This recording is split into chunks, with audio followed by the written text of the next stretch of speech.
If ever I loved thee,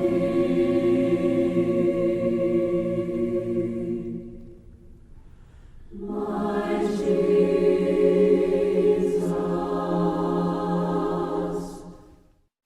I think that's probably it.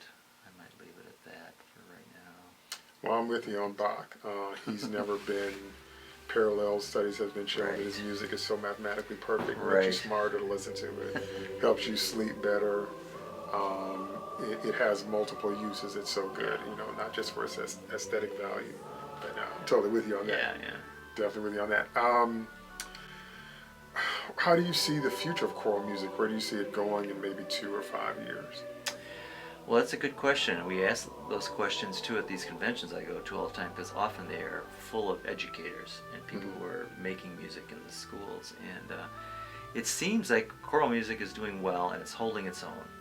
But there are pockets where it's floundering because of economic reasons. It'll be taken out of a school or school system, and that's not good. But it seems overall it is doing fine and even sometimes growing. And there are some very dynamic conductors in public school work and private school as well. But they make their programs just sizzle, and they're exciting, and they have lots of students. And so choral music is doing fine that way. And so we in the university level depend on that to feed our system, our choirs. So if the high schools stop having good programs, we're in trouble. We're in big trouble, and that's true of any music organization at the university level. But so far, we're doing fine. Now, as far as styles, I'm not sure where we're gonna go next. There are just certain things that continue to be constantly used, and I think the great masters are going to always be around. Mozart, Haydn, Brahms, Mendelssohn, Bach. The great masters will always do, and then we'll find contemporary composers along the way, and some will fall away, and some will retain their place. One area that I enjoy, because I've always believed it's such a good thing to incorporate into my programs, and that's the African American spiritual. They have been popular for at least 2 generations, for like the last 60 years or so. College choirs have realized that the music of the people like that is done in a really nice arrangement is very important to include in a program. And they're very well known, and we continue to see composers and arrangers rise and arrange African American spirituals. They get a hold of an old tune and they just run with it, and there are wonderful new arrangements come out that are published every year. So that's kind of an exciting thing to see. I try to do that with hymns and gospel songs of the church that I think are worthy and that could use a new dressing, and that's what I like to arrange for the choir. I try to do one a year. And so I try to keep that going as well. Sometimes what we now need probably are composers and arrangers who would take the contemporary songs that are worthy, that have great lyrics and have good melodies, and arrange those perhaps for a concert program, so that we can keep that alive as well. Otherwise they'll tend to die out, especially if they're inferior tunes or inferior texts. So there's a lot of different things going on, and I see it going well. As far as what's going to be next year, I don't know what the latest fad will be, but we'll have to all wait and see what that's going to be, I guess. Well, you said a lot in that segment, because when you're talking about things that maybe aren't up to par, it's about passing the baton with the bar. Because, that's one thing I learned in teaching students as well. You can't assume that they know where your bar is. You have to kind of transfer it and say, this is what we find acceptable, this is what the standards are. That's right. And then in terms of the African American spirituals, they are multi-dimensional pieces, because there's so much theology involved, and as you know, the nature of the black voice is heavier, and sometimes the texts have double and triple meanings. Exactly. And what's going on with them. them. So there's historical significance there too. Yeah. And with such a strong oral tradition in terms of learning how to sing them and passing the melodies on and improvising on the spot quite a bit. It's, there were case studies, there were, like etudes, if you will, when I was in Champaign that we had to learn different styles to be able to harmonize on the spot, to be able to every section sing the melody and somebody else bounce off of it. And we also had to dial in and out, I'll say, rawness. If you over enunciate, it gives you a certain sound. Right. And if you pronounce it a little bit more loosely, more colloquially, it gives you, a different sound. More dialect. Right. So there's so much that can be done with this. So I could definitely relate to. It's very exciting too. Yeah.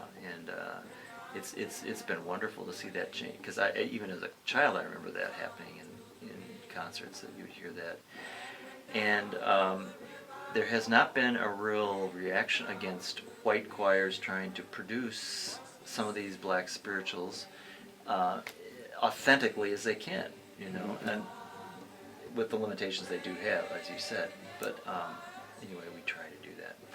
Well, a lot happened in the last 20 years in terms of the secular world, particularly pop music.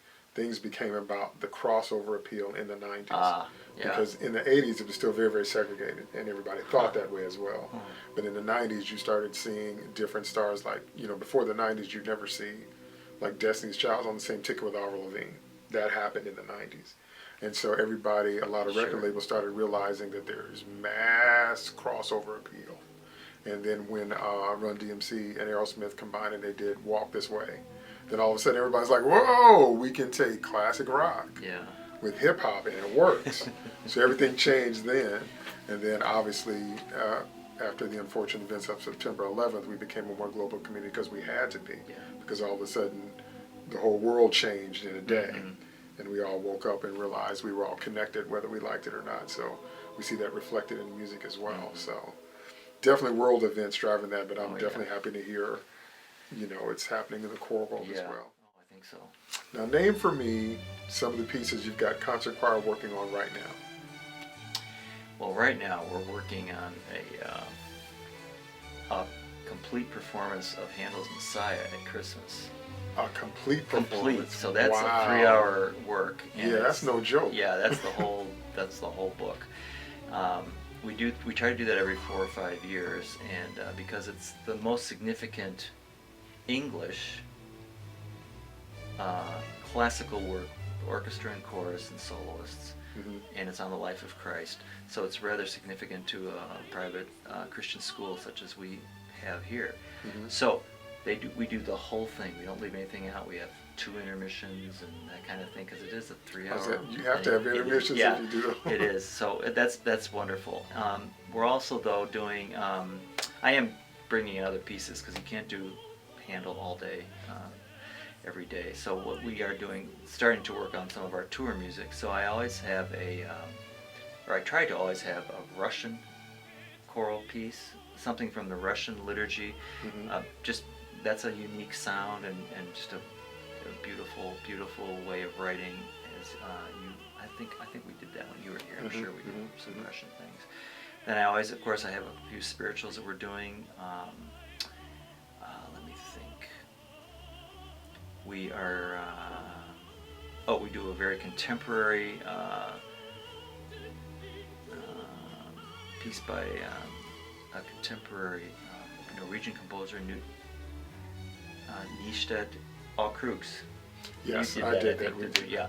So it has lots of tonal chord clusters. It's very modern, and yet it's about 30 years old now. So it's not totally contemporary, but it's contemporary to our audiences. So I try to mix that all up, and we'll add some more things along the way. We'll probably do some things from Messiah on our trip too as well, because we've got them learned. We might as well use them for that. This year, because of the membership of the choir and the band, we are having the 2 groups tour together. So we're going to split the concerts. Yeah. Okay. So we may do something with band and choir as well. And also some of the string players might go with us to the orchestra. So if we have a string quartet, we'll do some things for string quartet and choir possibly. So try to run the gamut. Yep. Well, I've had the ability to write some string parts, and I actually wrote a couple of string quartet pieces. And it's really interesting because, as I've told you before, I have to use everything you guys taught me.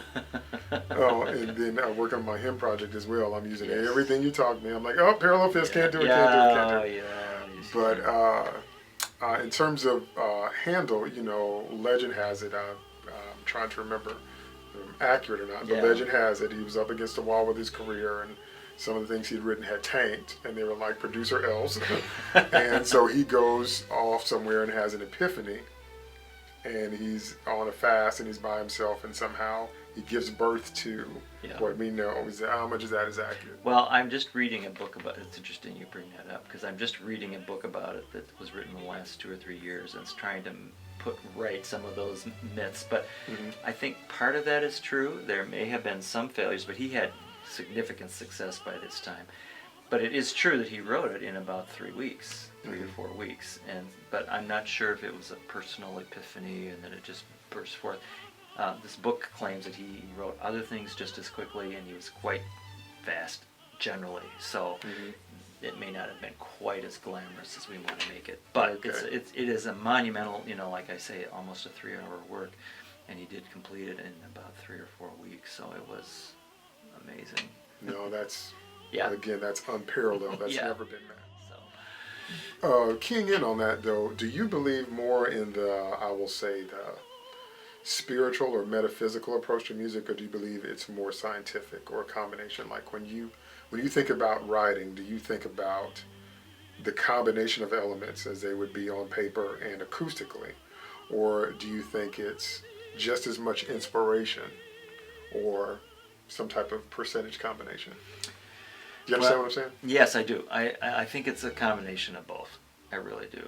But I also feel and I tell students this too, that they can't rely on inspiration, because you usually have little spurts of inspiration, and then you have a lot of technical stuff you got to do to get that put down on paper. So I remember when I did the little composition I've taught, I've just said, sorry, you have an assignment in 2 weeks and it has to be done, and you cannot come back and say I wasn't inspired in these 2 weeks and I therefore haven't written something, because there is just enough. You can do so much, I think, from a technical aspect, that you don't have to have huge amounts of great inspiration. Do you know what I'm saying? I do. And that may be part of my personality. I'm more technical than I am just waiting for some great visitation from the inspiration fairy. So I don't know. I feel like I'm responsible, and so I sit at the piano for hours and deal with every note placement very carefully, and it's not always real slow, but I'm very meticulous that way, and I'm just very, and in the minute that I think I'm done, I just say, no, you've got to take another few days and figure this out and put it away, and then come back to it and look at it and see if every note has its place, and that's what you want to do, and every progression is exactly the way you want it, because once it's out there too, especially in a public place like this, it is very hard to retrieve and to change anything like that. So I just want to be sure that I have done my homework, and that hopefully there's inspiration along the way, and yes, you had the inspiration for this idea originally and it was good, but it's about, I think, 80-90% perspiration and technical, just work and getting it right. So No, that's my process as well. I definitely tend to agree. If I'm starting with a lyric or starting with a motif, that's fine and good, but the question is always, where does it go now? What do you do next? And if you don't know anything about melodic shape, if you don't know anything about your options in terms of development, and when you do study any master you want to pick, the technical aspects are ringing out at you all the time. Yes, exactly. When they use any type of repetition, or I just did a retrograde inversion on this melody line I was working with, and I was like, I thank my training people that I know that. Because before I went to school, I would have been trying to maybe just hear it. Yeah. I was like, but after I went to school, I was like, no, I know what to do. I know how to turn this upside down and That's harmonize it. So, all right, well, good. Final question. Okay. If you could give a piece of advice to aspiring songwriters, to people that are just starting out, what would you say to them?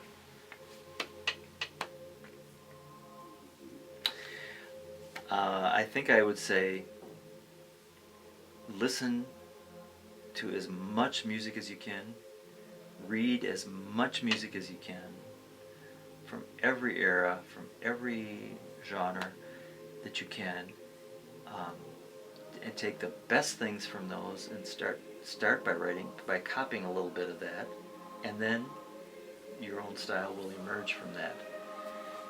Don't be satisfied, and don't say this is something I wrote at a stoplight somewhere and this is what I'm going to record and this is going to be the top, hit the charts at the top, and because it usually sounds like you did it at the stoplight, if that's true. Very seldom should you be satisfied with your with the first thing that comes out. That you work it and you rework it, you live with it for a while, and of course pop writing is a little different, but with a hook and everything, you have to have something that's going to be very memorable. But so that's true in the classical world too. It has to be memorable. But it takes time, and lots of time, and I think as much training as you possibly can bring to the task, and then your unique style will kind of emerge from all of those things coming together. Fantastic. That is exactly how I write everything. Exactly what you said. You got all that background. Well, I mean, I tell people, I said, you have to let me sit with it. You have to let me walk around and look at it. You have to let me listen to it, because other things will happen. But that doesn't happen in one setting, no matter how hard you try. Yeah. And if you can, even when I'm writing something that has more of a gospel form, it evolves as you sing it. And so, again, the time factor and everything you said, chiseling away and walking away and coming back and re-listening and being sure that the placement is what you want is invaluable. So important. Yeah. And really you'll be so much happier at the end of that process than you are with the 3-hour. Here it is. Yes. Cool. Very true. Well, Dr. Paul, I want to thank you for this interview. Thank you for your time. It's always pleasure. Wonderful to talk to you. And great to see you again, and best to you in your future and in all your songwriting and all your endeavors. It's been a pleasure to talk to you, David. Thank you so much. Thank you. All right, y'all, that's our show for this week. I'm so grateful to Dr. Paul for letting me interview him. And thank you, as always, for tuning in. Remember that I post new videos every Friday. And you know my motto, never stop writing. Thanks. Blase blue da bleep blop blue.